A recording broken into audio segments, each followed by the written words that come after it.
I scream, you scream, we all scream for MB2 Underground.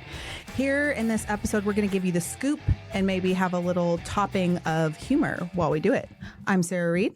And I'm JT, Jonathan Tyrock. Well, Sarah, I'm disappointed. Why? I wrote my intro for our guest today, and I put a pun in there. Okay. But you've already taken it. So I guess this is why we should probably prep better. No. I'll leave it out. But I am excited, as I know you are, because we've been talking with our guest. But today on the MB2 Underground, we're going to learn more about a company. A company, and we will get into a topic that's changed the face of modern dentistry. The face. I know. Yeah, that's a good one. Somebody else wrote that one. So joining us today is Frank Quinn. He's the Executive Vice President and Managing Director of the Americas at Align Technology, a company best known for Invisalign and 3D scanners such as iTero and exocad. So Frank's experience has spanned multiple companies, though he spent over a decade with Align in varying capacities, leadership capacities. Yeah, that's right. Leadership capacities in marketing, business development, and education. He's also on the boards of the American Academy of Clear Aligners, the ACA, as well as the AAO Foundation, helping drive education and collaboration in the space. Okay, we get it. He's awesome. But interestingly enough, he did not start at Align. He dipped his toe, or rather his cone, in an ice cream venture. Welcome, Frank. Quite the intro. I mean, welcome. Thanks for being here. Tried to really beef those up a little bit rather than, hey, Frank Quinn, he's the executive vice president. Tell us what you do, that kind of thing. So, thanks for being here today. Thank you for having me. So Align has been a pretty amazing partner with MB2, but certainly has been a pioneer in the dental space. Tell us a little bit about how you found Align, or Align found you. Yeah. By the way, your opening was punny, and that's what I was expecting. So I appreciate that. He did his research. Yes, he did. Very well done. I'm glad I made you proud. Yes. So I was an entrepreneur for about 13 years, and in the IT space, and as you had mentioned, ice cream franchises as well. We're going to have plenty of questions about that. Don't you worry. I've got some good stories too I could share. And I had moved from New Jersey to Arizona, and at the time, in the IT space, we were doing a lot of, health, hospital networks and manufacturing, and went out to Arizona, and it was during a dental boom. And all these dental practices were getting built, and it happened that one of my neighbors was opening a dental practice and said, what year are we in at this point? About 2004. I would love to go back in time and see what tech was like in 2004. It was different. Yeah. It was all client server. It was all the desktops and the servers in the back that everyone hated. And, it was early days, but, PCs and servers. And so I said, sure, I can help you build out your tech and your practice. And that's how it started on the dental side. So we had a nice run on IT for dental. And then Henry Schein came knocking on the door and bought our business. And I was at Henry Schein for 4 years. Great place, great people, but it was a little slow paced for me. And so that's how I got introduced to who became my boss, Chris, and we remain friends today, and wound up interviewed with him, and we found out we went to the same high school in New Jersey. No way. Wow. Yeah, about 10 years apart. And y'all somehow both made it to Phoenix? Well, no, he was still in New York, New Jersey at the time. Got it. Okay. And but that's how I got to Align and started what's now Special Markets for organizations like yours. So I love Align personally. It brought me one of my good friends. I started taking tennis lessons a couple of years ago. And as a grown-up, it was terrifying. And I met this girl on the first day, and I loved her because she goes up to start, and the guy has to tell her that the plastic is still on her handle. And I was like, that's my kind of person. Yes. So I walked up and I was like, who are you? What do you do? And she was like, I'm a dental hygienist. And I'm like, I work in dental. And she was like, yeah, I also work doing Align trainings. And so she's now sent me selfies with some of our doctor partners. But that's how Align found me. Yeah. Your story's a little bit better, but I don't know that Align found me. I found Align when I got to MB2. I think we've all known and heard of Invisalign, but to me, it was just this kind of mythical thing that some people did. I didn't realize that Align was such a large organization. Yeah. It took me too long to realize they were the same. Yeah, I mean, we talked about that last episode where it was like there are these organizations out there that if you just stay in your own little bubble, like you completely, like you would have no idea that Align existed if you didn't need to know it necessarily. Sure. Now, I think most people, given the marketing aspect, no Invisalign. No Invisalign. Yes. So you mentioned IT, healthcare IT, and obviously this move to digital dentistry. So back in 2004, when you said, hey, you were getting your start, I was in the healthcare space as well, and it looked a lot different. I was in middle school. It looked a lot different then than it does now. Very much. With an organization as big as Align's and all the innovation that you guys have seen and basically, been a pioneer of, like, what is maybe something inside of Align with the people or how you guys do things that might surprise outsiders? Yeah, great question. Heck yeah. I think that's the first time. Nice job. Way to go. He told me to say that, by the way. Hey, there was a gun to my head. I think Align is, been around almost 3 decades. You know it for Invisalign, but you had mentioned iTero and Exocad as well. So people have an idea, big company, but there is such an entrepreneurial spirit. It's almost like we're a big startup. And that's what I think there's a misconception. Like people are sitting in a boardroom, masterminding. No, these incredible ideas come from everywhere. And I think it's generally based on the passion that the employees have, for the mission of the company. And it sounds weird because it's a company, but a company is just a culmination of people. Yeah. And following this passion. And so I guess we're like a teenager startup almost, if you will. A 30-year-old startup. Pretty much, yeah. It does a lot. That's publicly traded. That everybody knows of. Yeah. Yeah, but it is cool to hear about publicly traded companies that can retain that culture and that can retain that that like startup mentality. You don't always see that. Do you think the passion from the people originated before Align? Or is it people get into the organization not quite knowing what maybe back in the day, what it was or what it was going to be, and then the culture within the organization like just further entrenched that in the people? Yeah, both. I think it evolves over time too, especially as you become more known. Yeah. Yeah. It was a 2-people startup in a garage in Silicon Valley. I can picture it. It's the classic. I've actually seen that movie once or twice. Exactly. It's like the classic, startup story. And I joke about it, but, until we had a recent innovation, I say recent, over 10 years ago, about our material that we use, I joke that we used to know how to move teeth, but we didn't know where they were going. But now with all the innovations that have come with like our Smart Track and Smart Force stuff, I won't bore you with all the details on that.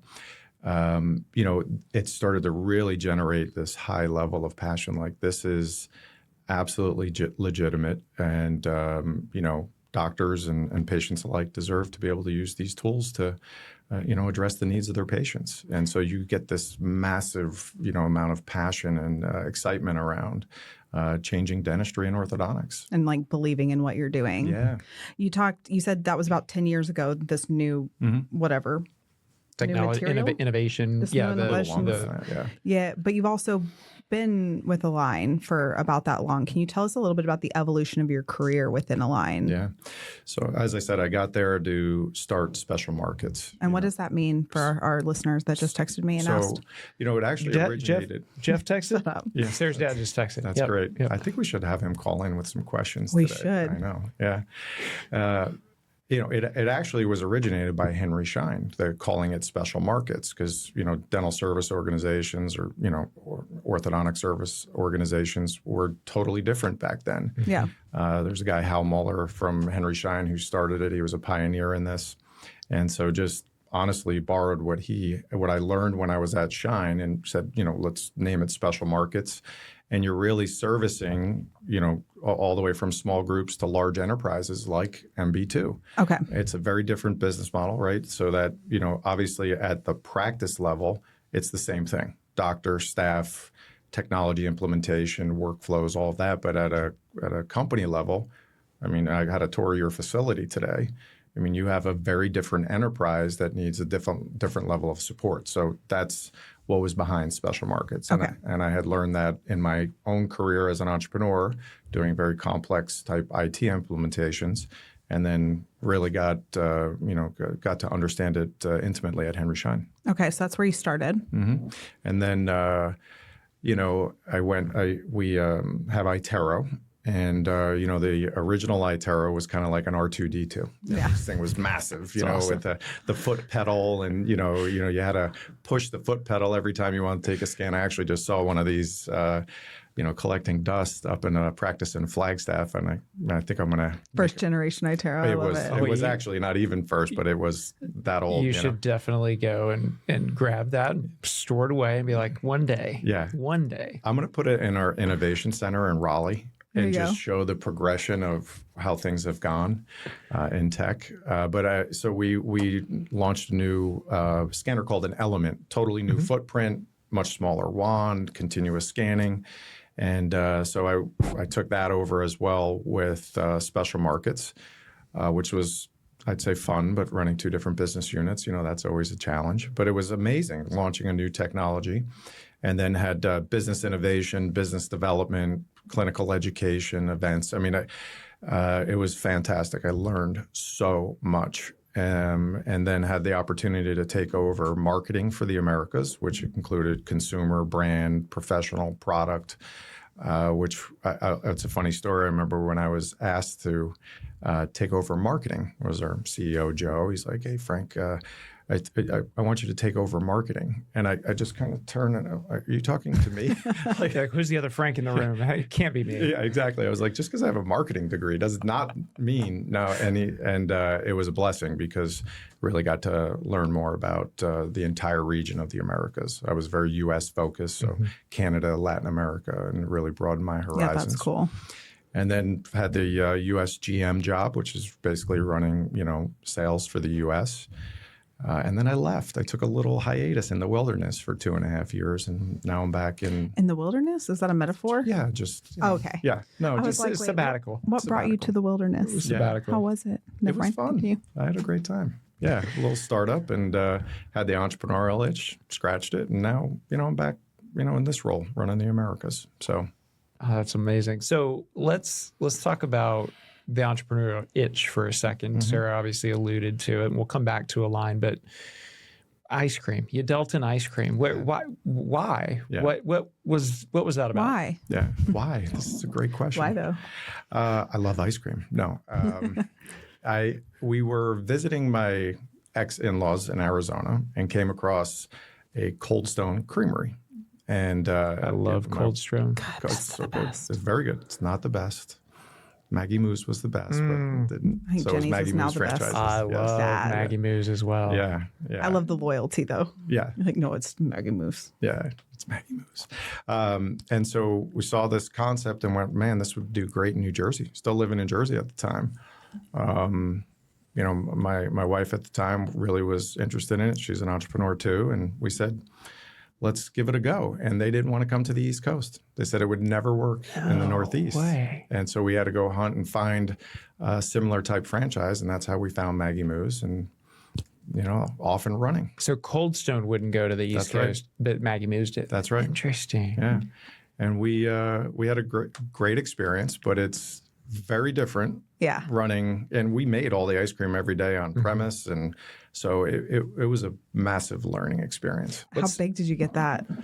So we got our second store open, and we were about to get our third, and we had our first child right before grand opening of the first, and wanted to have a family, and it was like, Why does everybody do this stuff right before they have their first kid? yeah, Because Makes there's me feel a little bit better. there's no good time to do anything. Right, I mean, fair.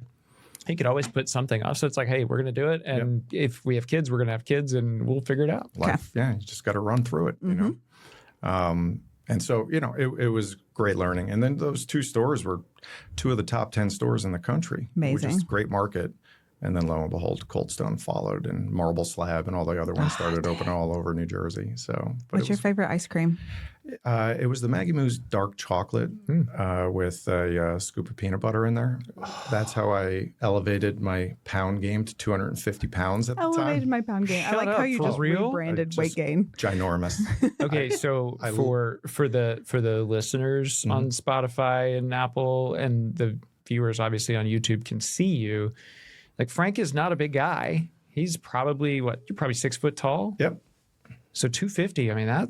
I was a husky fella. Husky fella. You went all in on this ice cream thing. I can appreciate that. I literally ate the profits. So then you started back over. Yes. I like that idea, though. I've never had this idea. I'm about to reveal something that probably everybody's going to judge me on, but I had never had the idea of doing chocolate ice cream with a scoop of peanut butter, like folded in or whatever you guys called it. Yeah. That sounds really, really good. I was always the weirdo that did, either like cheesecake ice cream or vanilla ice cream, and I mixed in gummy bears. I've always liked, I know. You're one of those. You're judging me. Yeah, I'm one of those guys. Yeah. It is a very specific type of person. I was vanilla with sprinkles, but now I'm all in on the Jenny's gooey butter cake. Jenny's It's not me, it's the baby. I'm a big fan of cookie two-step, Bluebell's cookie two-step. Yeah. What are some of the things maybe you learned from your experience in Maggie Moo's that has been, you kind of carried along in your career to Align that's maybe made an impact or that you've impressed upon people that you worked with? Yeah, it was interesting. It's a franchise. And so, I had started my own businesses without a playbook. And I never could have been successful in an ice cream store or multiple stores without a playbook, from the franchisor. And so, the similarities are deep when you think about the DSO space too. Mm-hmm. You have this incredible playbook, resources. So often as a small business owner, I was sitting there going, I don't know how to do this, and I don't know where to find the information. And you had this massive support network. The other thing I learned was if you're going to own and run a business, it's very hard to have teenage employees.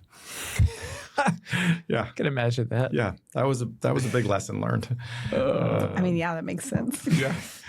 Sarah's going back through her head. She's like, okay, when I was a teenager, would I have been? I worked at CC's for too many years, and the best thing I contributed to that place was as people came in and left, I would say, "CC you later." Mm-hmm. It's pretty good. The puns started back then. I love that. Early. I want to go back one more time before we dive a little bit deeper into Align, but you've talked about when we asked you to introduce yourself, you said, I'm an entrepreneur. That's how you identify. Where do you think that originates from? Where do you think you got that entrepreneurial spirit? Because we've talked it. I definitely don't have it. Yeah. But I feel like the people that do have always had it. Yeah, I think it came from my mom. That's a good answer. We were partners in business together too. And I learned everything about business and sales and you name it from my mom. She was a badass. Okay. What did she do? We were in the IT business. Oh. Yeah. So she had a great career, worked in a company called Digital Equipment Corporation, which is no longer around. But when I got out of college, I said, we should give this a run, do it together. And so we were partners in that business. What was that like working with your mom? Mm-hmm. Yeah. She was the inspiration, but exactly how you think it would be. Yeah, it was very good. I learned a ton. I think I drove her crazy though, but that's okay. That's your job. That's cool though that she was. I mean, I still think this is wild to think. I mean, because we've come so far, going kind of now blending back into Align, but we've come so far in the last 20 years, let alone longer than that in technology. So for your mom to say, "Hey, I'm." I've got some foresight here. I think this is maybe somewhere we should be. I remember going to college, and one of the counselors at college or, advisors was like, business systems and IT, that's going to be something that there's going to be a huge need for that. That's something you should consider. Yep. You thought, finance. Yeah. I was like, nah, man, numbers, baby. Numbers. Money is always going to be there. That's right. Spreadsheets. Okay, so back to Align. Sure. So, I feel like we've talked mostly about like the time that you've had there. So I'm going to keep speaking in like the last decade. How have you seen dentistry and Align specifically evolve in 10 years? Yeah. I think, when that business started, a couple of critical things had to happen, right? Material science, manufacturing, building to scale. And then you get into the next level of innovation on how to have, as perfect of not just a singular product, but a workflow and a platform. You build it and then you improve it. That's exactly, the iterations are so important. Yeah. And, as I said, I'd left for 2.5 years, and a lot of things were in the works that took 5 to 7 years to finish the innovation, get clearance and go to market with. And I remember I came back a little over a year ago, and I'm like, this stuff is real. And I had seen it on the drawing board and under development. And next thing you know, it's like, wow, I cannot believe all of this is I say finally done. Nobody knows it's being worked on for that long. And like on the front end of every user is ClinCheck, this well-known, CAD/CAM software, or CAD software, I should say, had a total reinvention, which took years and years and years to do and put in the cloud and, just all the tools that were put in there. That I'd say it's probably misunderstood how big of an effort and hundreds of millions of dollars it took to rewrite that code and still keep the business flowing and produce, right? Scanner innovations, and then really dialing in on the parts and pieces of the practice, doctor, and patient experience, and how you plug in these tools, interconnect them to a seamless workflow, create efficiency and great outcomes. And those are the things that I would say are impressive to me, because I have an up close look at them all. But when you actually see them in practice and start getting utilized more often, it's exciting. How do you guys stay ahead? Like, how do you guys, because you are industry leaders, how do you stay ahead of what the next iteration should be, or what the next need of the patient is going to be? Yeah. Well, it's interesting. It's amazing what happens when you listen to your customers. Yeah. You just have to listen and be very open. And I think that's where the best ideas come from. Absolutely. And those closest to the customer. So I was about to say, what's that feedback loop like? How do you get your feedback from patients? So patients are one thing, right? Yeah. And our customer is the doctor. Yeah. So, we don't have any patients. The doctors do. And we're lucky enough that the doctors choose us. The doctors are your patients. Yep. Yep, that's right. And those closest to them are really our sales or field force. Okay. They know the truth. The truth always lies there. So I'm very active out in markets.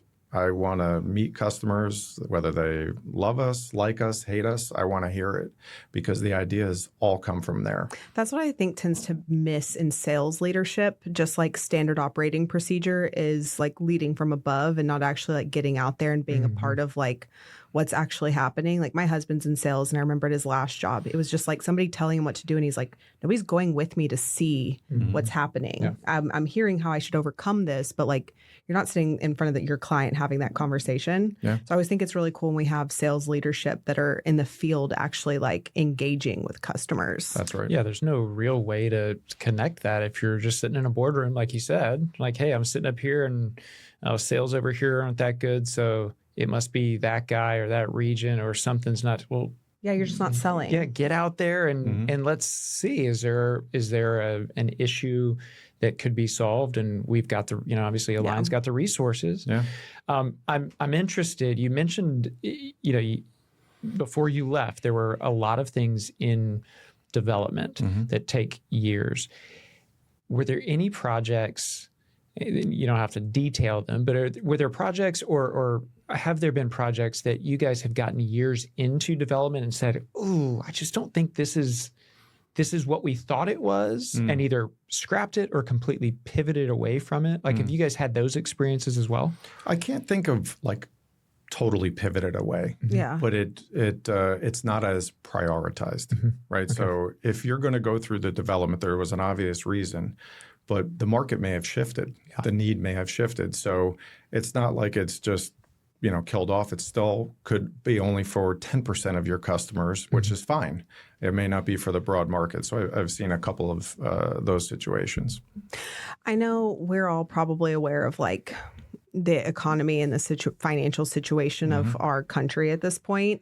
How do you guys, as something that can buy I won't say customer because your customers are your practices, but I'll say like a patient can be viewed as like a luxury, staying ahead of the potential challenges that are happening in the dental industry where people are spending less money or are less likely to engage with things that may not be considered necessary, cosmetic, if you will. Yeah, great question. Thank you. I had to be equal on the great questions. Appreciate it. Yeah, well, by the way, I've gotten 2. Not that I'm keeping score. Obviously. I'm trying to keep it equal.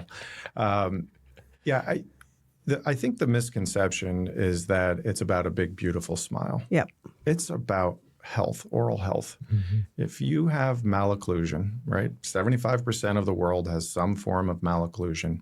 You're doing some damage to your teeth, your gums, your oral health, which is obviously, people argue it, but it's connected to your systemic health. Yes. So it's not about like this cosmetic aesthetic thing. Yes, it is in some cases. Somebody see, a beautiful smile on an Instagram ad and say, or a podcast guest. Right, that too, yes. And so they want that, or they have something that's been bothering them in their smile, their teeth, and their alignment. But it really is around functional occlusion. And I think that's the shift that I think, and we're working on this from a consumer perspective. That's the education side of your line experience. That's exactly right. So, you think of the general dentist practice. If you've got 2 or 3 columns of hygiene, 8 patients a day rolling through, the tools are all there. And, obviously the front end for us is on the scanner. Scan every patient, use the oral health suite, show them what their, the occlusion looks like. The occlusion first, because that's where, you're hitting hard and heavy. You're going to create issues for your teeth. Align the teeth and then restore. Or if there isn't a need for a restoration, align first. And that's where that wonderful marriage between a general dentist and a specialist and an orthodontist really is a home run, because I think in the end, it's about the health of, your oral health and the patient itself. So when there's disposable income, you'll probably have more hand raisers out there that say, I just want, a prettier smile. Yeah. That's fine. Yep. That's totally fine. But I think in this market, it really is important to educate on oral health. It's a lot more empty if it's just the cosmetic aesthetic goal, right? When you've got, going back to the culture of the organization, how people buy in, how the passion of the employees is to, hey, how can we push this along and make this even better? When it's talking about the health of the individuals and their ability keep people, I guess, in general, healthier, like that's a lot more fulfilling, I've got to imagine, than, Frank really wants to make his smile great. And sure. Look, it's worth something, but over time, I think that value kind of degrades. And now you've got this, like you said, the occlusion issue. Okay, how can we solve that? That's right. I've actually had that experience.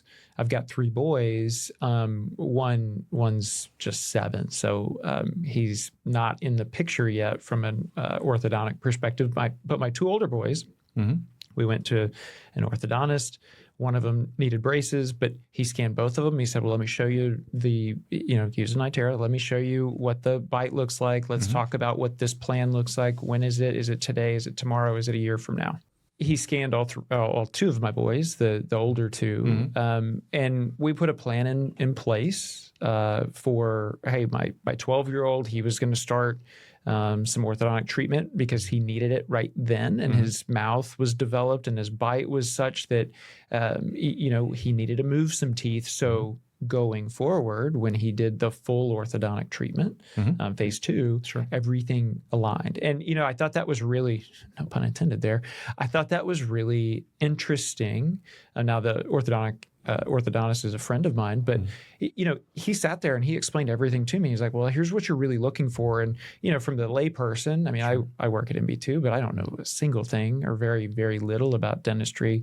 It all made sense, but it was able to show it because of the technology, which is just incredible. Those visualization tools are huge. Oh, yeah. And one of the things you touched on too was like the synergies between Align, dentists, orthodontists, and patients. How have you seen your clientele, if you have, shift between general dentists doing more clear aligners or like in my brain, for whatever reason, I always think about orthodontists doing braces, and I think about general dentists doing Align or clear aligners because that's been my experience. But how is that, if it has shifted over the last 10 years? No, I mean, no significant shift, right? And, I think the referral networks between GPs and orthos, when it works very well, right? So, an orthodontist partnering with 5, 7, 8 GPs, helping, look at their scans or ClinChecks, and, you build that healthy referral network to say, well, that may be a more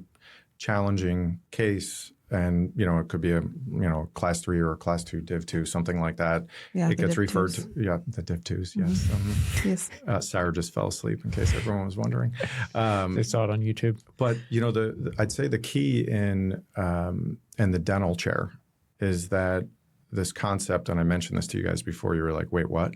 Pre-restorative orthodontics. Restorative, if you will. Restorative. I like this. Thank you. Catchy. Should be in marketing. I should be. Yeah. She once was. But as opposed to doing restorative work with the teeth out of alignment, get the teeth and the occlusion right so that you still don't have these collisions, and then do the restorative work after so that you're saving the dentition and eliminating problems down the road. And so it's the concept of move, don't remove. And I think that's really where dentistry is moving to. And we're leading the charge on this to say, really make sure occlusion and alignment before you, start cutting teeth and putting restorative work in there. So as leaders in that and continuing to push the industry forward in that direction, what else are you excited about that you guys are working on at Align, or maybe for the industry in general? Like, where do you see things going? Sure. Yeah, I'm excited about the breadth of the portfolio from our perspective, right? Which I wanted to tell you, your 7-year-old is at the age where he should see an orthodontist because the palatal expansion could be an opportunity early. Yeah, JT. He was 5 at the time, so okay, yeah. Now He's 7 now. Yeah, and so our Invisalign palatal expander, which is removable, Invisalign First, which is phase 1, which arguably our doctors say is the best product that we have, right? So all the way up through the portfolio, so full breadth in the portfolio, I think is exciting. I'd say what I see coming from a digitization and effectiveness and outcome perspective is putting the pieces together. Okay, so you come to the practice, the doctor has their Invisalign protocol language, or what we call FlexRx setup. So it's automatic, right? All of their preferences, everything out of their brain is in their own system. You're getting ClinCheck back within minutes, just immediately back, all based on your preferences.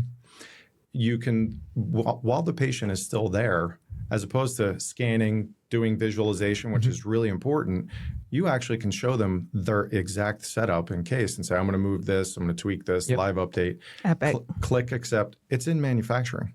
It's in manufacturing. It's got to do wonders for case acceptance. Right. And so that's a big piece. That's cool. Right. That starts with the scanner. Those visualization tools are really important. With Outcome Simulator, which is probably what you saw, the occlusogram. And then we also have another thing that's, come out and will be on the scanner as well, called Smile Video. So full motion video, I can video you with an Invisalign practice app with your current teeth, and then full motion video show you what it would look like, with, your alignment done, and even, potentially some restorative or whitening. And so you're watching yourself talk and smile, and it's just an amazing tool. So you start your treatment, you're using virtual care. So you're, being much more efficient with visits. As when you have kids, taking them out of school, you got to miss work. So you can, spread those those appointments out for doctor visits and track along the way, and then finishing with simple retention. So it doesn't move. The workflow is so seamless now then the integrations into practice management, and then everything is around integration and the sharing of data. So you have a very seamless business that you can That's run. incredible. That's so exciting. It's like I was never trained in sales necessarily, but I've read some books on like trying to figure out like how to get to the point where somebody says no, and then figuring out how do we get past that point. You guys have made this process so seamless, like you said, that it's like, oh, hey, what do you think about this? Well, let me show you what you're going to look like. Oh, but here's what you did. Like, I mean, to the point where I sit here and I'm like, yes, okay, sure. Whatever you're going to put in front of me, I'm accepting because I know now what's gone through this. And so I would be dumb to say no. It's from three different aspects, right? The aesthetic side, the function side, and then the restorative side. And, I think the doctors who do it great understand what the key concern is of the patient. What do they want to address? And then you leverage the tools to address the patient's need. It's beautiful when you watch it flow. Yeah. All inclusive. Yeah. Well, we really appreciate you making it out and being a part of our podcast. Is there anything we didn't touch on that you wanted to get to before we wrap up? No, just thank you so much for having me. You guys are great. You're so welcome. I enjoy watching and listening to you all, and it's been an honor to be here. So we appreciate it. Thank you. Thanks for coming, Frank. MB2 Undergrounders, we have reached the conclusion of this episode with Executive VP and Managing Director of the Americas for Align, Frank Quinn. We'll see you guys next time. To be frank, we really enjoyed this one.